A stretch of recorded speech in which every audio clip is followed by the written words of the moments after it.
Okay, so the class is being recorded, and this is a makeup for the class that we missed the other day.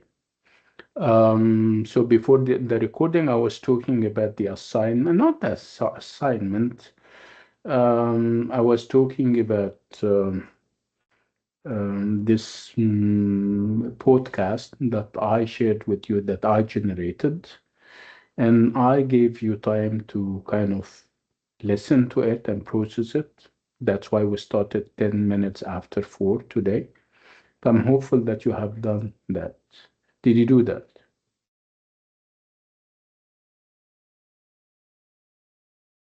Hmm. No, doctor, I Why not? didn't. You mean you haven't seen it? You missed it? Or Yes, you yes, perhaps okay. Does this apply to everyone? Are we all part of the group, the WhatsApp group? Did you all join the group, the WhatsApp group that we have for the class? I'm asking everyone. I might say yes. It's either a yes or no. Yeah, yes, yeah. So we're all part of the group, right? Actually, we have two groups. We have a group for material, and that is, I mean, it's a group that we share with other classes because it's a master class group. And we have a group exclusive to our class, right? 1302, sorry. So again, I'm talking about what I shared like 15 minutes ago, and I said that you guys should go through it. It's the uh, podcast that I generated. So who did? I mean, if you have done that, raise your hand. None? None of you?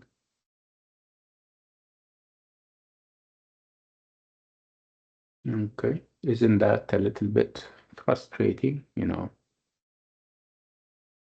I just want to make sure that you haven't seen it, you missed it, and that would be fine. But if you have seen it, but for some reason you didn't do it, that's perhaps another thing.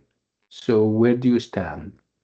Did you did you see it, but you were unable to find the time to go through it, or yes, doctor. Mhm. So Lama saw it, but for some reason I she didn't couldn't. have Yeah. time to Mm. listen to it. Okay. Okay. How about the rest? I didn't see it. Nagwa, what did you say? I didn't see the message.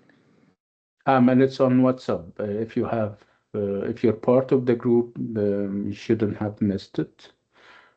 Anyway, I'm just trying to alert you to the fact that it's always easy for me to send stuff on the WhatsApp group. So whenever you receive a message on the WhatsApp group, it means that I want to say something. Anyway, again, it was all about picture books and how important picture books are in terms of this relationship between the text and the picture. We've been talking about this for quite some time now. We even cited scholars who are putting a premium on the picture and how important the picture is, right? Spoke about codes that we have in the picture and the fact that we need to unlock those codes so that we can fully understand and appreciate the picture book in general.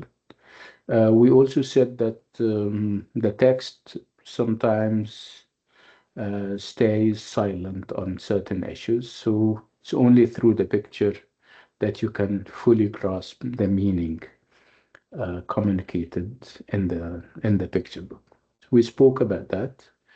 We highlighted the centrality of the picture book. We spoke about the different codes that are here and there. We spoke about colors as codes and symbols. We spoke about positionality, where the characters are, their sizes. We spoke about um, the backgrounds and whether they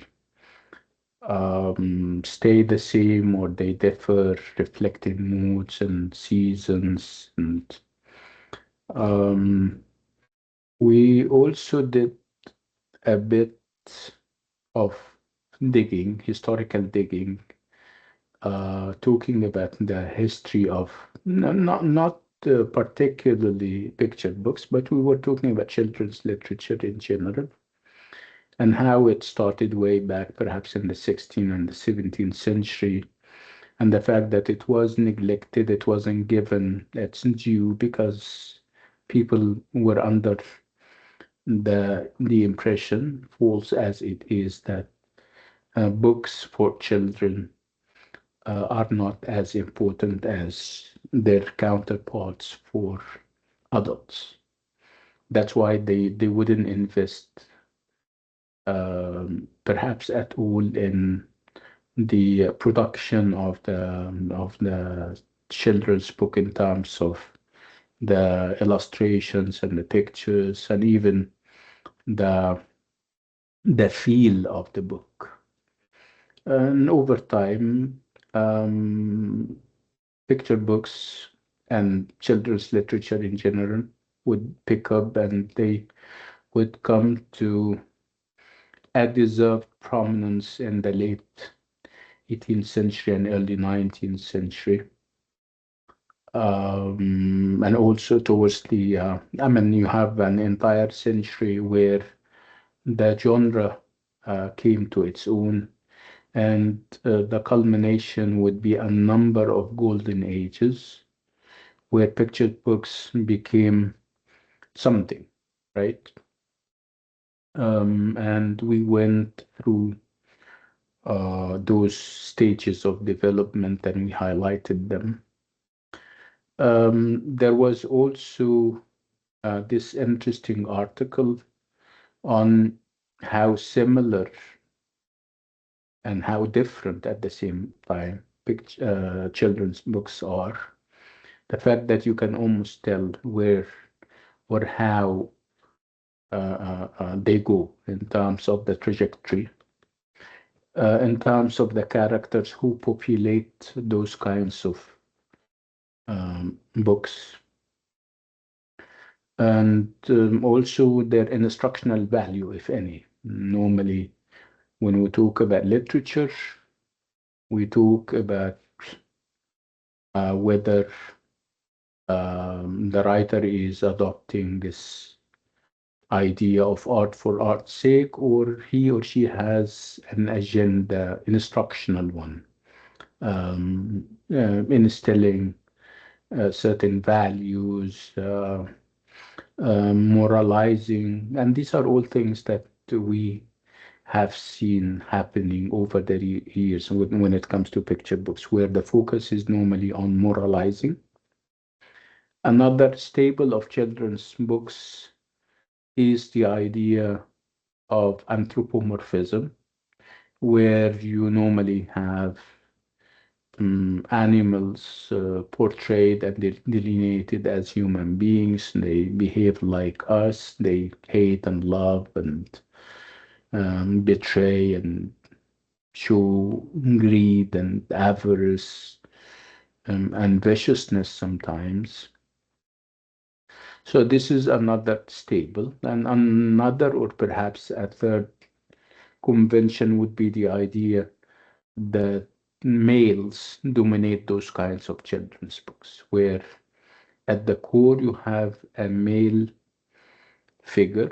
You have a boy, for example, who goes on a journey full of trials and tribulations.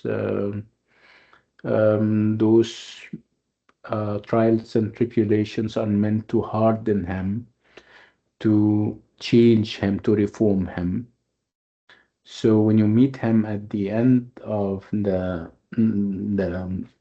work, it's totally different. He is perhaps more mature. He is more accepting of the realities of life, more hardened, more practical and pragmatic, more careful about his next steps and every step he would make moving forward. So these are all things that we have seen repeated. Also, the idea of um, you know engaging the imagination, the idea of fancy, the fact that with children's literature, obviously there is no limit to the flight of imagination of the children who are consuming the work, or the writers who set those books in far away places, even imaginary, made up stories that talk about witches and queens and princesses and magic gardens and magical carpets and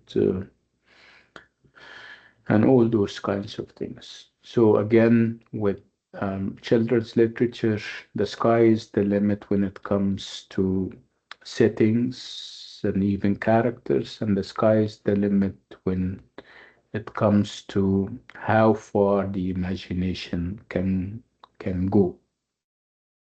Um, so those are things that we've been trying to establish and apply and even detect in the picture book that we have taken so far, which is The Tale of Peter Rabbit. Remember what we said about The Tale of Peter Rabbit as being not only narrative, but a narrative where visual elements are embedded. That's why we call it a visual narrative. So, um, saying that it is a visual narrative is meant to tell us that it wouldn't be enough to read the narrative or the story. You need to also engage in the visual part, because engaging with the visual part can inform the whole conversation, can help us understand and appreciate and subsequently appreciate what is being presented. Like we said, colors can only be captured when they are drawn, obviously. Um, Characters and their smallness or largeness can only be captured when you see them. Um, um, where characters are, whether they are central or on the margins, can also make all the difference. So again, our focus in picture books is on this kind of marriage between the text and the picture. And this is what we have seen happening over the past two classes. We've been talking about the Tale of Peter Rabbit for uh, perhaps 2 weeks now.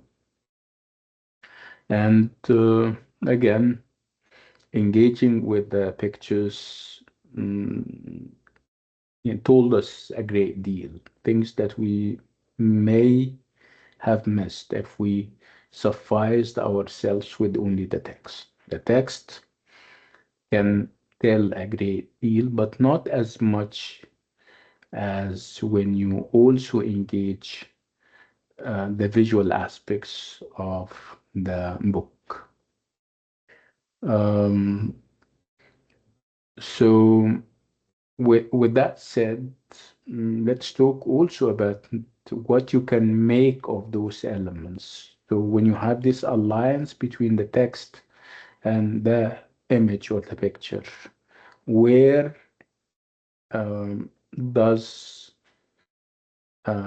this lead us? I mean, and it's not only about, looking at them individually, and then it's not also about putting them together and looking at them and seeing them, or perhaps considering them in a superficial way. You need to go beyond what meets the eye.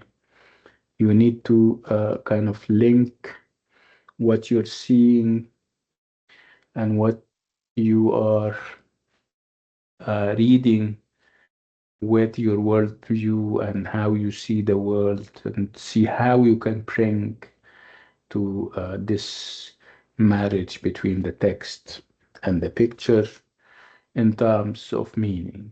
Again, engaging with them separately is obviously counterproductive. It wouldn't lead anywhere. It's only, I mean, you have like some kind of um, military puzzle, and you have the clues of the puzzle are obviously made up of visuals and text. So it's only when you piece them together that you come up with the big picture. And this is what we have established. That's why we're saying that the Tito Peter Rapid can be about the relationship between colonizers and colonized. That's why we're saying that it's about defying and challenging authority. That's why we're saying that seeing the daughters or the sisters of Peter behaving the way they do is obviously meant to tell us that there is conformity to traditional gender roles. There is this idea that they are conforming, that they are kind of behaving according to the mores and the norms of the time, Victorian as they are. So these are issues that you need to engage in and think of after you have done enough soul searching, meaning to say that when you think of the interconnection between the image and the text, and when you think of the bigger meanings that come out of this alliance, you are on your way towards fully understanding and fully appreciating the work.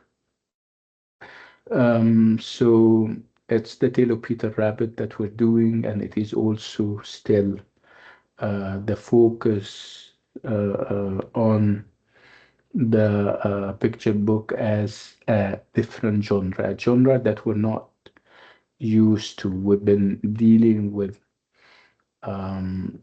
text-based books for so long, whether we're talking about novels and plays and other genres, and there was no room for images. They were there for decorative purposes, and having them was not part of the equation. Never have they been part of the equation, which is obviously unfortunate, because this alliance between art in terms of paintings, in terms of other stuff, and the text could have done a great deal way back, but obviously it wasn't given prominence, and so let's go back to the Tale of Peter Rabbit. Now that we have read it together, now that we have engaged in discussions and conversation about it. So what do we know about the tail of Peter Rabbit? So if the exam is tomorrow and it is about the tail of Peter Rabbit, so what do you think we have covered so far about the tail of Peter Rabbit? What does the tail of Peter Rabbit mean to you? When you think of it now that you have read it, well, I think we have read it together, and then perhaps you did the reading one more time on your own, spoke about this was the primary source, and I'm sure you have gone out of your way and did read the secondary sources, a number of interesting articles that cover a lot of areas. One of them would be perhaps about the instructional value of the book. One of them would be about the ambivalence that we sometimes feel the writer has. One of them would be about whether the tale of Peter Rabbit is a cautionary tale or, perhaps manifesto. People are starting perhaps a movement against authority of all types and forms and shapes. So it's a lot. When the title is dropped, lots of ideas come to my mind. So do you share the sentiment now that we have done a great deal of talk about it? So let's talk about what comes to your mind when we talk about the tale of Peter Rabbit. And I think I ask you this question every time. And again, because it's so varied in terms of themes and ideas, people come with lots of interesting stuff. So let's talk about it. Okay, the tale of Peter Rabbit, when the title is dropped.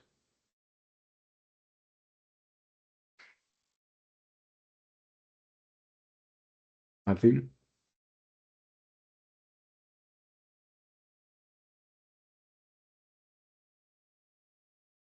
Okay, let's take them or the elements and the points one at a time. When you think of the character of Peter, what do you make of him?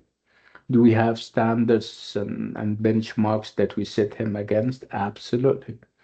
Remember who he is, what he does, and then set him against what you know about male heroes in the literature and in the genre.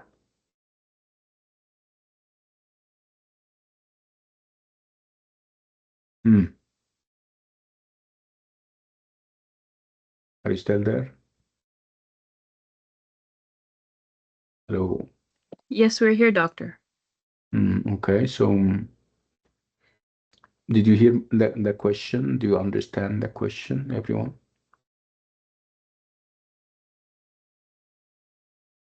We're dissecting the work, perhaps for the last time, because perhaps as of next time we will have a number of revision classes.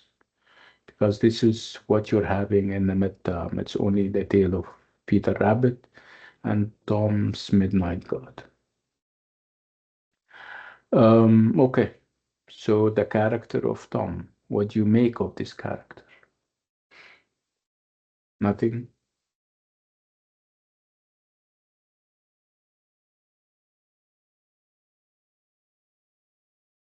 Hmm. Okay, perhaps you Should want I me to. answer? Yeah, go ahead, yeah, Sufan. He's Let me just make this disclaimer. I'm not asking questions. I'm trying to engage you in a nice conversation. So it's not about us asking or answering. I want to engage you, but obviously you're not engageable. Unfortunately, I don't know whether it's because it's the end of a long day or it's perhaps the end of a long day. Do you work? I mean, if you work, raise your hand. Those who work, let me appreciate what you're going through. Let me give you the benefit of the doubt, perhaps. So Sufana works, Nana works, Nada works. Who else? Yeah, only three people, right? So the rest, Iman works. Okay. Right. Wafa works. Good. But you know something, Najwa, I am a mom, which is a full-time job, I promise you. Good. Uh, Yeah, what I'm trying to say that I don't want you to go beyond or go even out of your way and dig deep into books because these are things that we have spoken about, that we have discussed, and some of them are very relatable. So if something is relatable, you're not likely to forget it, right? Okay, let's go to Sufana. Sufana, you said that you work, right? Yes, I do freelancing. Okay, so what kind of freelancing do you write for? I mean, I don't know. You do research, you give private tutoring. What kind of freelancing do you do? Unless it's I do like designing and I teach design courses. designing, Yes, design illustration and design. you design clothes or what? I design advertisement, Uh, social media posts and stuff like that. do you guys still have a place with the AI around? Yeah, AI is becoming a major role in the industry of design. So your jobs are not diminishing anytime soon? Well, considering the list of the jobs for the 2025, they said that it is declining very greatly, the graphic design industry. I didn't get that. Kind of, is In it a going to sense, it is flourish? declining. Flourish? Yeah, No, no, yes. it's declining. Uh-huh. It's no Yes. longer one of the strong jobs that we can have in the industry. hmm Yeah, which is obviously unfortunate, right? I Yeah. mean, رزقكم في السماء وما توعدون. I believe in that. hmm You do what you gotta do. You do with what you have at the moment, and then God takes care of the rest. Yeah, that's interesting, and also the idea that you guys are young and you can always think of something else. I mean, it's not like us for and I have my 50 years behind me, right? You guys have your 50 years in front of you. You still have the time and the energy and the mindset to change. I mean, I cannot change now, for example. So if they decide tomorrow that AI is taking over and there will be no teachers anymore, obviously, for people my age, I think it can be a problem. But I don't think for AI is gonna be 100% able to replace the human touch. So maybe you're not gonna see teaching as it is right now, but it's gonna be a shift in how we present teaching. so this is reassuring enough. Are you trying to reassure me or something? No, this is what I truly believe in. Okay. Um, Okay, that's interesting, and this is perhaps the subject of another. I always start, conversations that may seem irrelevant, but they are very relevant. I promise you. Okay, so Sufana, what do you have to say about the tail of Peter Rabbit?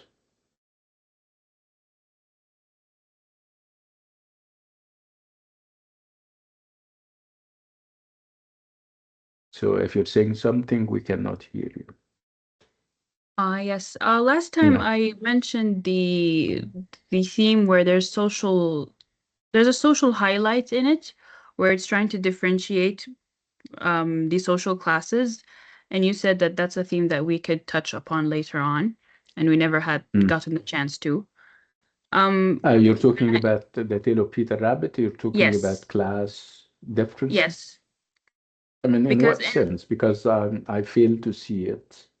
yes. Perhaps So when we took the voices in the part that can be obvious, but tell me about it in the Tale of Peter Rabbit. In the way that I saw it, it's like Mr. McGregor's garden isn't just a plot of land. It symbolizes a private property, its status of wealth and stability of respectable middle class people. But Peter's intrusion to that and his trespassing against the rules that protect that order. And we can understand that the symbolizing of him losing his clothes, it's like a punishment because it goes against what is perceived at that time as proper. So he you went yeah you're considering this kind of binary capitalism the internet lagged a bit. Wait. versus communism. Hello, can you still hear me? Because something happened. Okay, my internet is a bit lagging. Yeah, Okay, I'm perhaps back. that's yeah. Okay. Yeah. Uh, What I'm what I trying, want to say is that yeah, there's a status and civility kind of aspect where this line that blurs between civilized and animal chaos, and I feel like that symbolized up here when Peter lost his coat. So, because in the Victorian times, being proper and wearing clothes is symbolized by wearing clothes, and the moment where are you saying, are you confusing between chaos and anarchy? That no, no, no, perhaps Peter is an anarchist, you know, not believing in systems, and yeah, perhaps he wants to disrupt the whole hierarchy because, you know, that's anarchists a do different not believe perspective that, then. yeah, that Mm. we should live in a classless society where you don't have ranks, you don't have classes. Are That's an you, aspect I didn't yeah, consider. yeah. What I saw it from Mm. is that you respect the classes between where middle class have higher power and you stay in your lane basically. So you do not trespass on others. It's kind of like showcasing a very differentiating line between higher class, middle class, and lower class. Again, it's this eternal, perennial struggle between the bourgeoisie and the proletariats. Are you trying to say this? This is perhaps a communist perspective that you're bringing to the conversation. A Discussion. Marxist, and I wouldn't say communist because communist would be, well, I mean, it doesn't smell Have very justice among good. all. I mean, it's a Marxist interpretation of the whole relationship. Are you trying to say this? That's a new term for me, the Marxists. Yes, Marxist is based on is inspired by, of course, the works of Marcus, where there is always talk about this eternal class struggle, where at one point the proletariats or the workers will at one point take over from the bourgeoisie middle classes, the merchants and the capitalists. They are obviously hoping for a classless society where you have a fair distribution of wealth, where there is equal access to education, equal access to wealth, and everything in between. Do you think that we're moving in the tail of Peter Rabbit towards this end? Did it ever occur to Beatrice Peter to think of those big things that we're thinking of? Maybe not to that extreme. Maybe it's Mm-hmm. just like a middle class discipline, self-control, and follow the obedience. Mm-hmm. Yeah. Yeah, this is this is what I keep saying, meets the eye. Obviously, it depends on your background and what you're bringing to the conversation. Thank you Mm. so much. Yeah, so if you have more, then go ahead. What I wanted to say was the thing that made me come to this realization is because the symbolizing of Peter losing his jacket, because considering Mm. the Victorian times, as I said, they considered those who wear clothes are proper. So when he loses his jacket, it's considered him to be animalistic because he's kind of disrupting the order of how things in the society is working.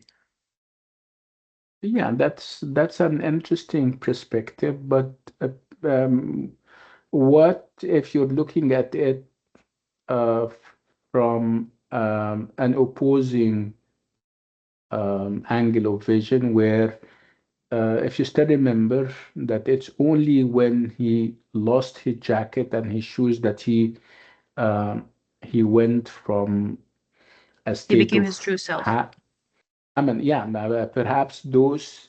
instruments of civilization, clothing and shoes, and perhaps those are, cages that we set for ourselves. I mean, um, it's only when he got rid of them, whether he liked it or not, obviously, because he didn't mean to kind of undress. So only when he left those things behind that he flew to safety and he could make it, right?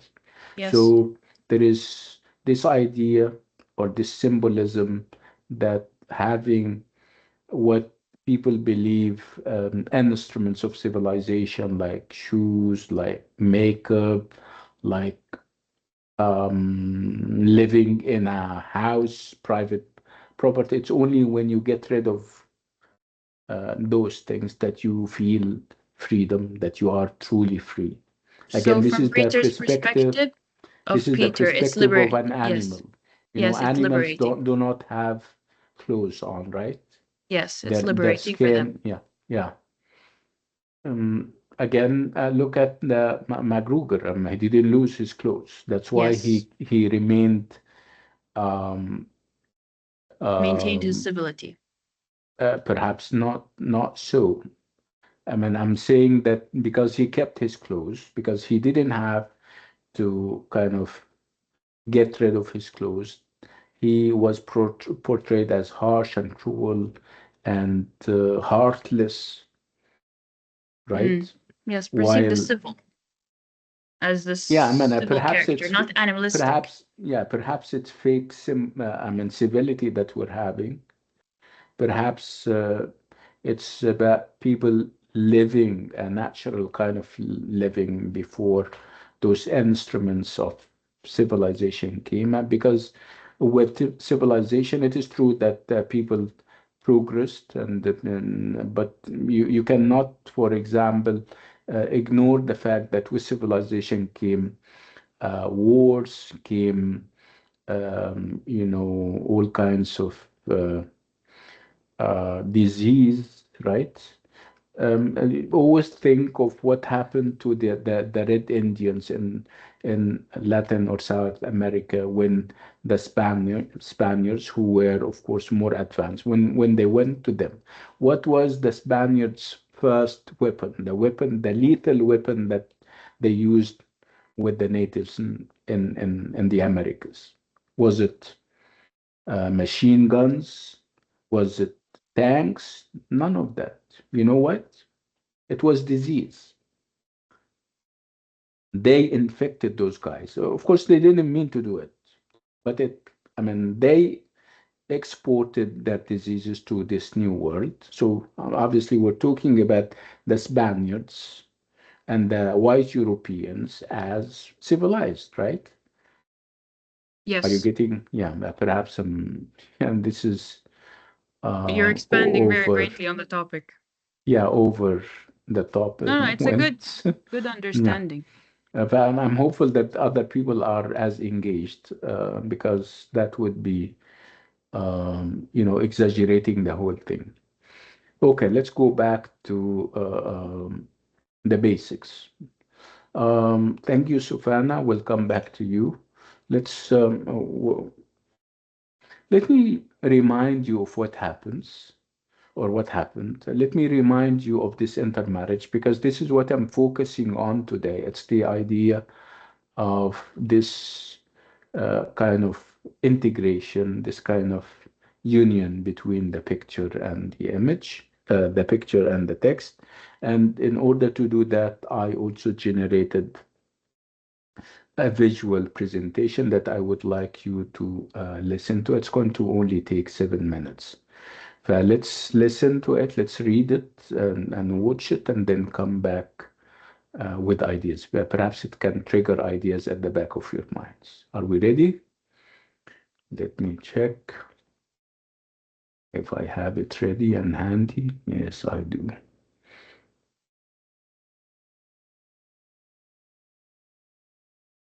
Uh, Before I do that, do you find this idea of generating stuff based on what we discussed? Do you think this is beneficial? I'm asking everyone, or is it perhaps a sheer waste of time and we focus on what I say and what you say, and that would be it? What do you think? And I would like to perhaps for you and for future students, do you think what we're doing in terms of generating content from our classes, do you think that it's a good idea? And why? I think it's decent. It gives a great summary. Uh-huh. And also, it's kind of a progressive way to maintain and be relevant with how the world is growing and changing. So it's showcasing even the university itself being progressive with what's happening with the world. Yeah, this is also interesting. And again, it's another or a different way. I mean, it makes you, it excites you in a way because it's a different way of um, visiting and revisiting the material.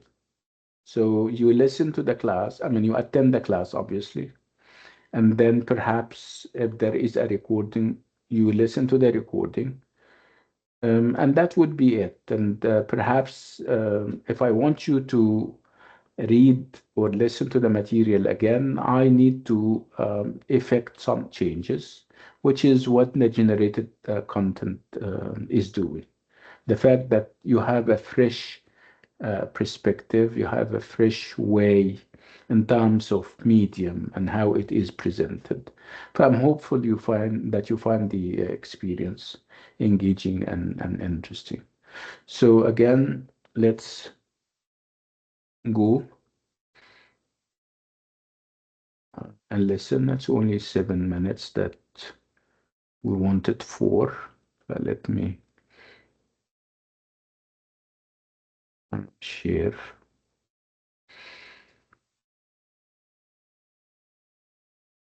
I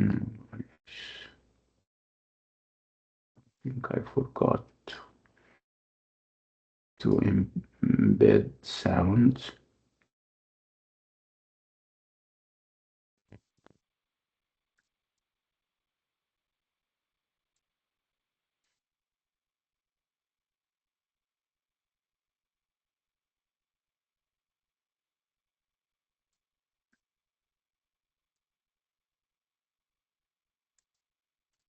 Are we ready?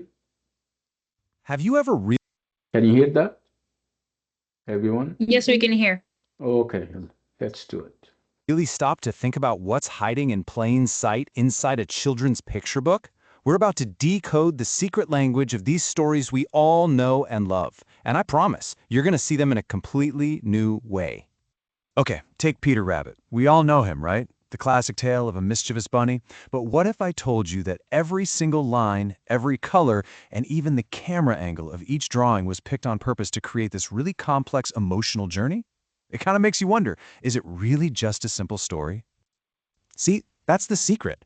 A truly great picture book isn't just a story with some drawings plopped next to it. No, it's this incredibly sophisticated and intentional relationship between what we read and what we see. Some critics have called it a perfect marriage of word and image, and that's exactly what it is. To really get this, we kind of have to shift our thinking. Let's stop looking at them as just simple books for kids and start seeing them for what they are, a unique and honestly pretty sophisticated art form. I absolutely love this definition from the scholar Barbara Bader. She says a picture book is everything all at once. It's art, it's a product, it's a historical document, and, most importantly, it's an experience. The real takeaway here is that it's a complete world built on this inseparable bond between the pictures and the words. So, how does this actually work? Let's go back to our little rabbit in the blue jacket and see these ideas in action. So, why do we root for this disobedient little bunny? Well, Beatrix Potter was a genius at this. She almost always shows us the world from Peter's perspective, low to the ground, always in a close-up. But Mr. McGregor, the bad guy, he's always kept at a distance. It's a clever visual trick that basically forces us to side with Peter. And this is where Potter's genius is on full display. She creates this tension between the text and the art. In that famous scene with the sieve, the words are almost weirdly calm, describing Mr. McGregor's plan like it's just another chore. But the illustration? That's pure terror. It's the view of a small animal who thinks he's about to die. And as the critic Carol Scott points out, this clash between the cool, calm text and that frantic image is exactly what dramatically instills fear and tension. We're reading one thing, but we're feeling something totally different, all because of the picture. But it's not always about creating conflict. Take a look here. When he set the locked door, the text just says, "Peter began to cry." Simple, no irony. And the illustration, it matches that feeling perfectly. We see Peter, his jacket is gone, he looks like a vulnerable little animal, but his posture, that single tear, that's completely human. Here, the words and pictures are working together to make us feel his total despair. And this is probably why Peter Rabbit has stuck around for so long. He's not your typical hero. He's not brave, he's not logical, he's small, he's emotional, and let's be honest, he's disobedient. By turning that classic hero idea on its head, Potter created a character we've all been able to connect with for over 100 years. Now, these techniques aren't just random choices the artist makes. They're actually part of a system, a kind of visual grammar that gives illustrators a whole toolkit to tell their stories. Yeah, researchers have shown that just like written language has grammar, so does visual design. Artists use this set of codes to communicate meaning, to add these extra layers to the story that the words just can't get to on their own. This visual grammar is built on 5 core elements. You've got lines, which can show motion or create tension, shape, which helps define what characters or objects look like, color, which is, a huge tool for setting a mood or showing emotion, texture, which can make you almost feel what something is like to the touch, and finally, composition. That's how all these things fit together on the page to make something feel either peaceful or totally chaotic. So using this grammar, the illustrations do a ton of different jobs. They can set the scene and define the characters. Sometimes they just reinforce what the text is already saying. Or, like we saw with Peter Rabbit, they can offer a totally different viewpoint to create that tension. They can even add to the plot. And of course, they're crucial for establishing the overall mood of a story. So if we look a little closer at this relationship, this dance between the words and the images, we can actually start to see some clear patterns. It's not random at all. I really like thinking of it as a dance. Sometimes the words and the pictures move in perfect step with each other, but other times one zigs while the other zags, and that's when you get a really surprising performance, one that's full of tension or humor. Okay, so a couple of scholars broke this dance down into a few main types. We're going to look at 4 of the big ones. There's congruent, where the picture and text tell the same story. Elaborative, where the picture adds details the words leave out. Specified, which nails down the specific time and place. And counterpoint, where the picture and text actually contradict each other. So congruent is the most straightforward one. The text says a character is sad, and the picture shows us, well, a really sad-looking donkey. The word and the image are in perfect agreement. Simple as that. Now, an elaborative relationship is where the picture really expands the story. The text might just say, the child went to their room. But the illustration is what fills in all the blanks. It shows us the posters on the wall, the toys all over the floor, and maybe even a friendly monster peeking out from under the bed. The art adds all these details the text just doesn't have room for. A specified relationship helps anchor the story. The words might be super vague, once upon a time in a faraway land, but the illustrations can specify that, hey, we're in Victorian England with cobblestone streets and gas lamps and the whole deal. The art nails down the context for us. And then there's my personal favorite, counterpoint. This is where the real fun happens. The text will say something like, the child was being perfectly good, but the picture shows him gleefully drawing all over the living room wall. It creates this great sense of irony and humor, and it really trusts the reader, even a young one, to get the joke. So what all this gives you is like a decoder ring. This whole framework isn't just for academics. It's a new lens that you can use to look at any picture book you've got on your shelf. And here's what might be the most incredible fact of all. In this whole intricate dance we've been talking about, the author and the illustrator, they often never even meet. They don't even speak. The illustrator just gets the text and is trusted to build an entire visual world around it. The fact that this collaboration works so beautifully so often is just a testament to the power of this art form. So the next time you open a picture book, look closer. Really look for that dance between the words and the images. Ask yourself, what's the story the pictures are telling me? Because now that you know the secret language, what secrets are hiding on your bookshelf?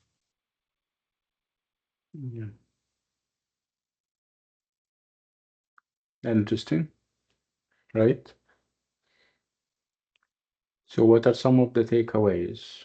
Things that we were unaware of, and now, by virtue of listening to the summary of the relationship between pictures and texts, we now know more. So, what do we now understand of this relationship? Important, not very irrelevant. Hmm. Hello. Can I, You- doctor? Yeah, go ahead, yeah, Budur. Um, Actually, what I understood from this is that picture books, as they have like text and pictures. Actually, when we read any story in the picture books, we should like pay attention to both of them, to the text and also to the pictures, because we cannot understand the meaning or what the writer want us to understand without looking at both of them. And also, I understood that actually, some picture books, like the text and the picture show us the same point of view, and other no, maybe some pages show us like the text talk in distant and calm way, and while the picture show us like the fear of Peter. For example, in the scene of the sieve scene, the text like in a distant and calm way, like nothing danger happened. But when we look at the picture, we will see Peter in a trouble. He is like under the sieve and he may be trapped by Mr. McGregor's. And in other scenes, for example, in the locked door, no, we see the matches between the text and also the picture. Both of them show us the fear of Peter. So yeah, so sometimes the picture and the text show us the same point of view or make us to have the same feeling, and other time no. Each one of them tell us something or make us feel something else. Just that. Yeah, that's interesting. Thank you, Budur, for summing up the whole idea. Again, we're uh, open to other people commenting on what we all have heard. Come to the mic and share.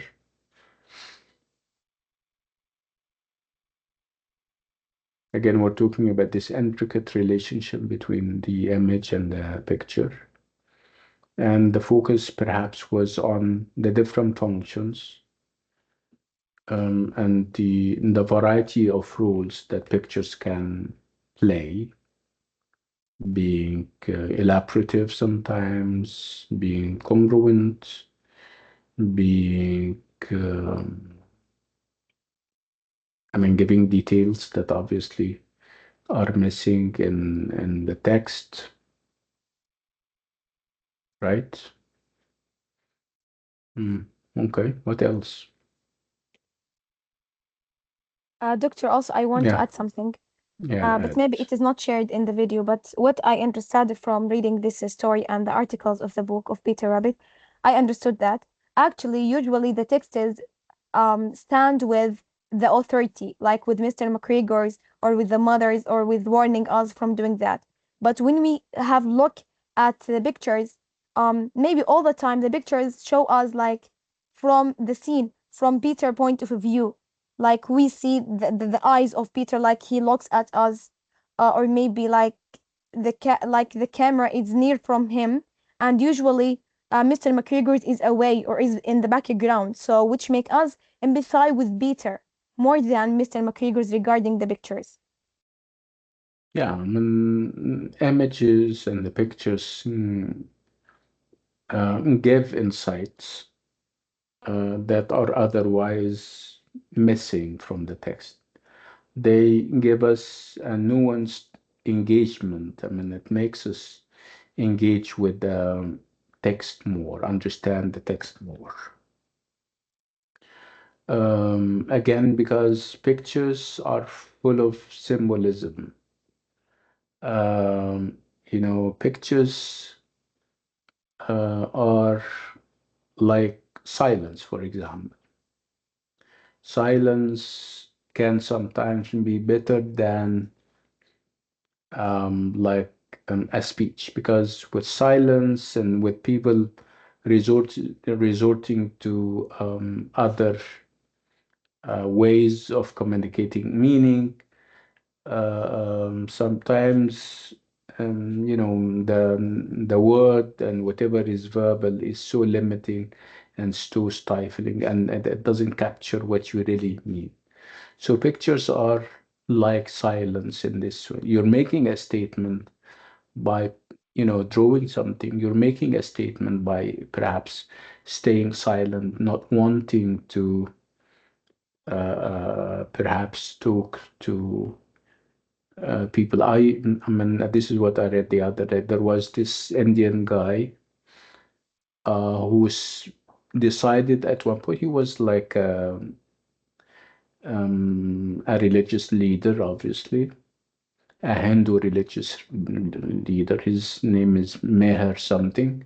And he decided at one point not to talk to people for 45 years until he died.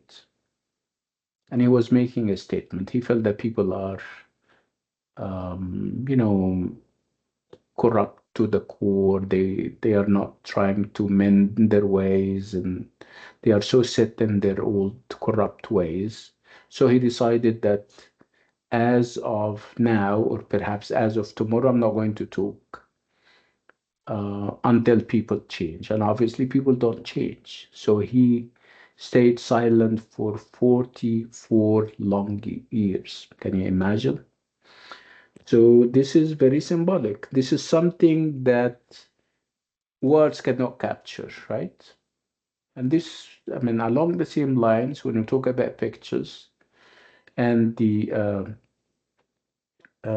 plethora of interpretations that we can make out of looking at them, it's almost the same. Okay, let's take a 5 minute break, and then when we come back, we talk more about that. I'll see you in 5 minutes, inshallah.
Okay,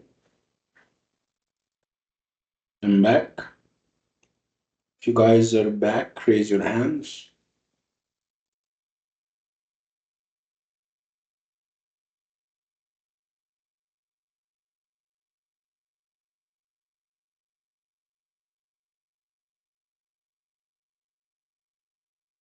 Okay, interesting.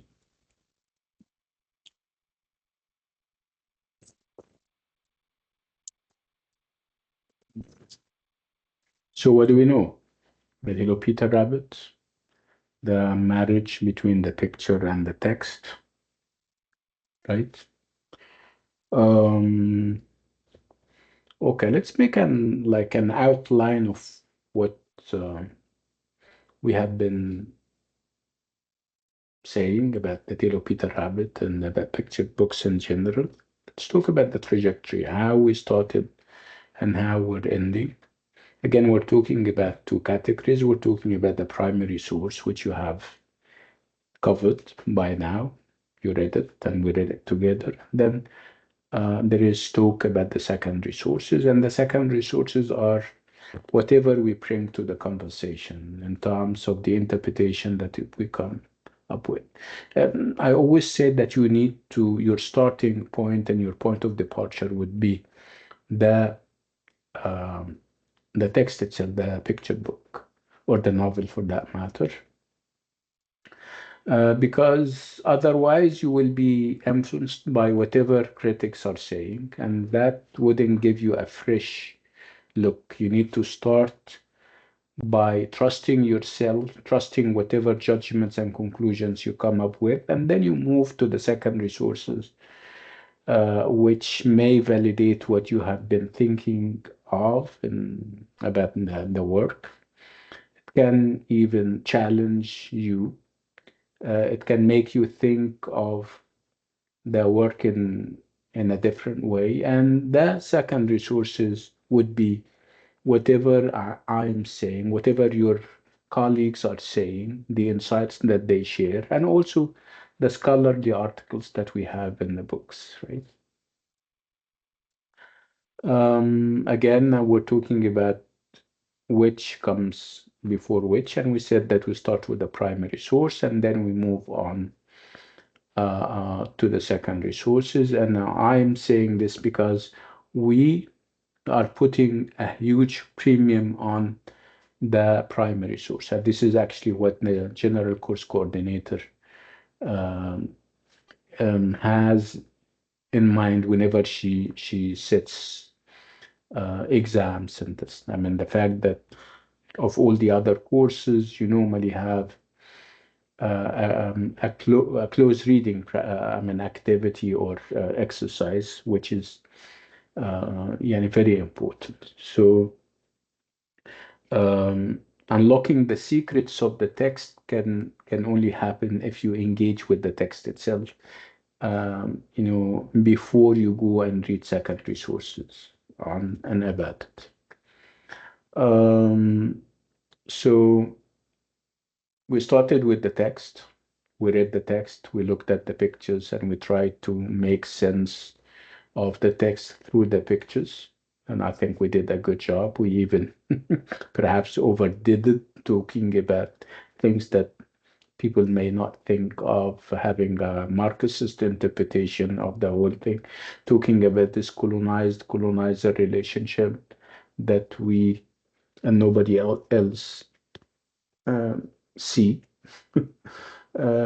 Talking about um, the ending and whether the ending was meant to perhaps warn, future generations against the pitfalls of disobedience. Never disobey your mom, because this is what will happen to you. You will be perhaps eaten and made pie, or you'll be chased and you may eventually die, right?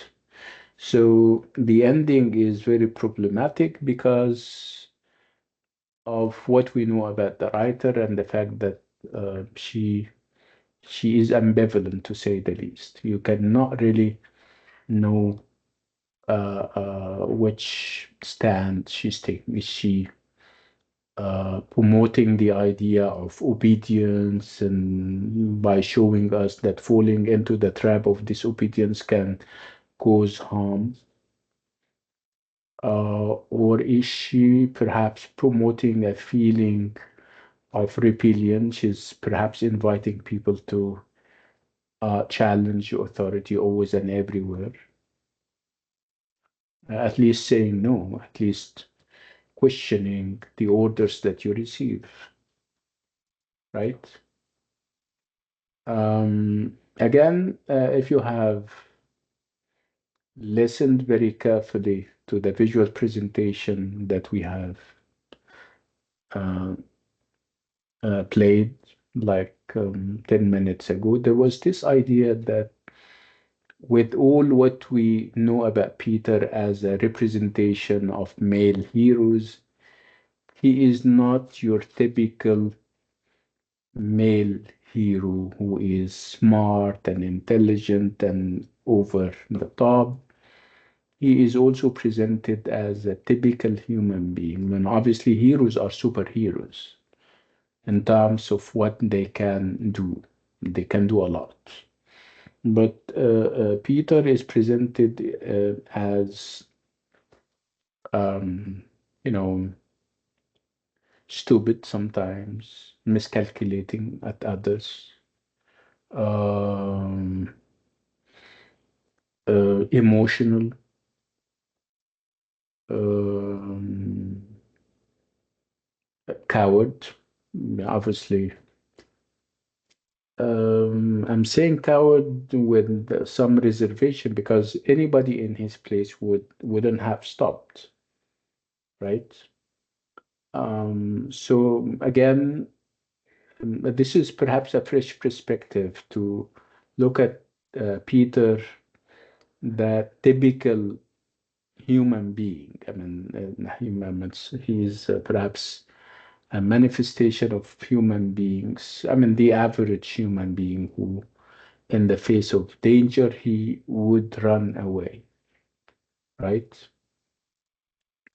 So again, the ending is very significant, and this is one of the issues that we engaged in, the idea of whether the ending is telling people to avoid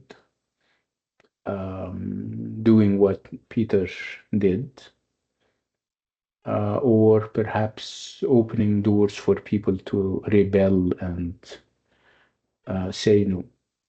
Again, the centrality of the chamomile tea cannot be overlooked. Where you have people who believe that chamomile tea is a reward because his mom is trying to nurse him back to health, and some people are saying that's a punishment, uh, given what his sisters are eating. Obviously, they are eating a variety of uh, food items, and he is denied that. Whether he is denied that because his mom is not very happy with what he did, or yeah, that this is also a point of contention that we've been grappling with no clear answer, definitive answer in sight. And this is the mark of good literature, mind you.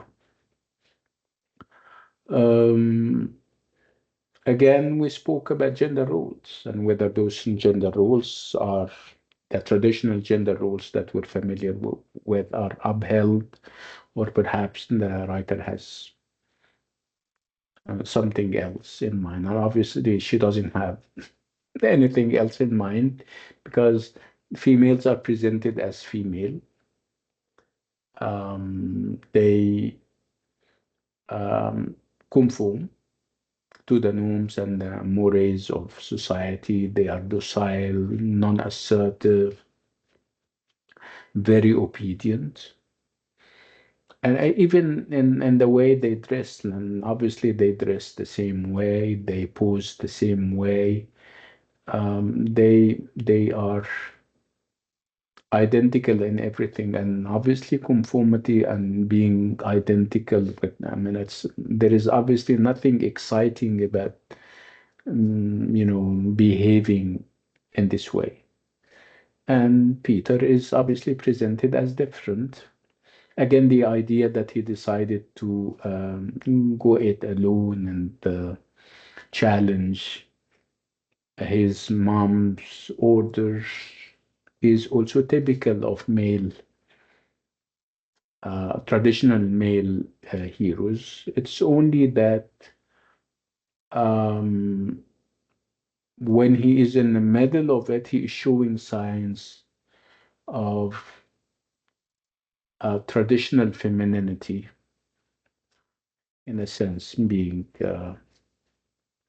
very scared. And I'm not, this is not my judgment. I am far from it. And I'm saying how society perceived women at the time. Other than that, he is presented as, um, daring, if wanting to effect change. I mean, kind of reconsidering the pH balance between perhaps animals and human beings, the haves and the have-nots, right? So the novel can, or the picture book can be about all of that. So what else did we miss? What else do you remember about Little Peter Rabbit before we transition to something else?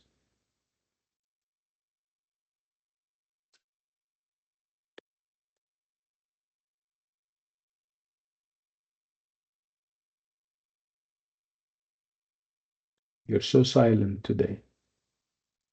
Actually, every day. That's fine. I'm just kidding. You guys are doing a good job. Okay. So let me tell you this. As of next time, we will have time. As of the master class, I'm going to start the revision for the midterm exam.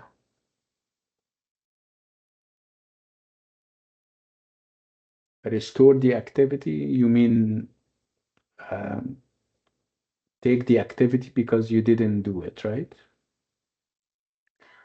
Yeah, there is.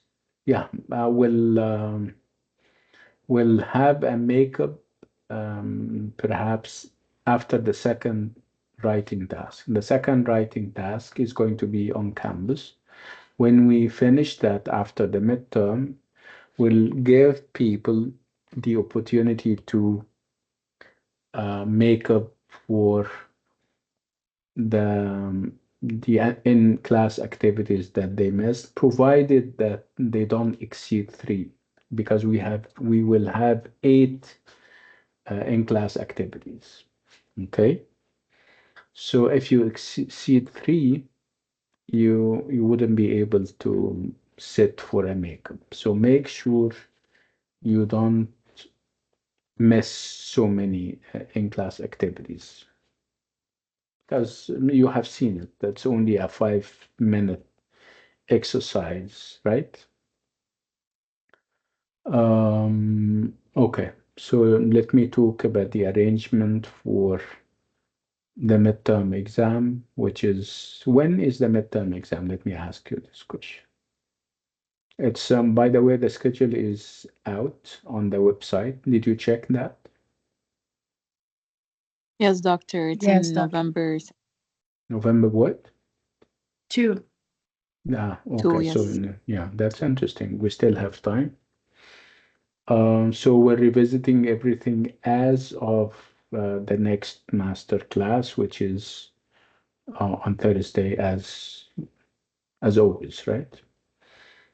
So it's going to be during the master class and also the upcoming regular classes that we have, inshallah.